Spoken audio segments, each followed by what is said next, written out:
Francis, it's his idea of the church, which is the church is a field hospital. It's a very rich imagery. So it's he acknowledges the idea of that a lot of us are suffering, and there is this movement towards joy, but that entails a lot of healing as well. And that's very powerful.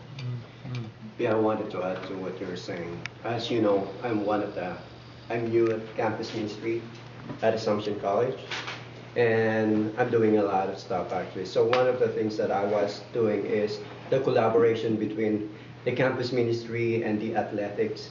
And one of the things that really struck me, because one of the coach said, so how do you foresee yourself working with us, And then I read this. I haven't read the exhortation yet, but the one that he recently, the interview, the America, and I just read it. I was just like, yes, this is what it means to be church. And I wanted to point it out, the quote from him.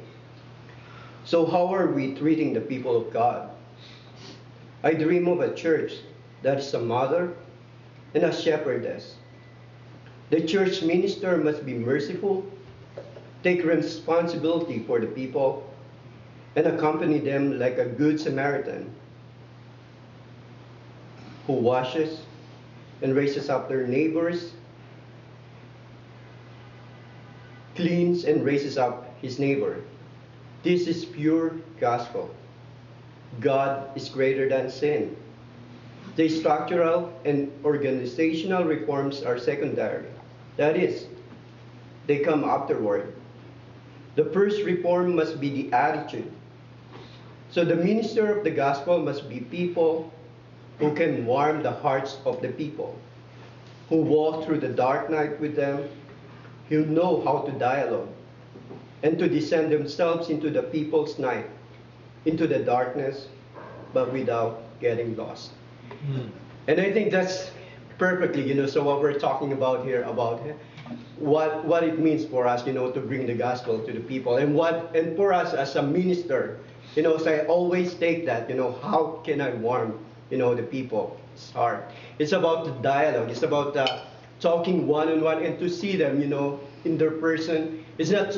There's a lot of issues like the hookup culture, a lot of stuff, right? The alcohol, but how do you? I think for me, it's about the dialogue. It's about understanding where is the people at, and to understand that this is also broken. And we were talking about the marginalized, but there's a lot also. This is what I realized more and more, working at the college. There's a lot of people who are also marginalized. There's a lot of people who are. I was really struck that a lot of them were really very, how do you say that, I was struck by saying that a lot of my students were very lonely. Like 60% of them are very lonely. So how do we give them, the gospel, the joy, And I think that's instead of, I think for me is to reach out, by being able to be with them, not judging them, but being able to have a conversation. So tell me about it, tell me about who you are, what's really your desire. And I think, as Augustinian, that's the spirit of what's the understanding of our desire, so the desire of the person, the desire of, and I think that God is really, reaching them. And I think that's one of the many ways that we can do, in our ministry. Thank you, Ron.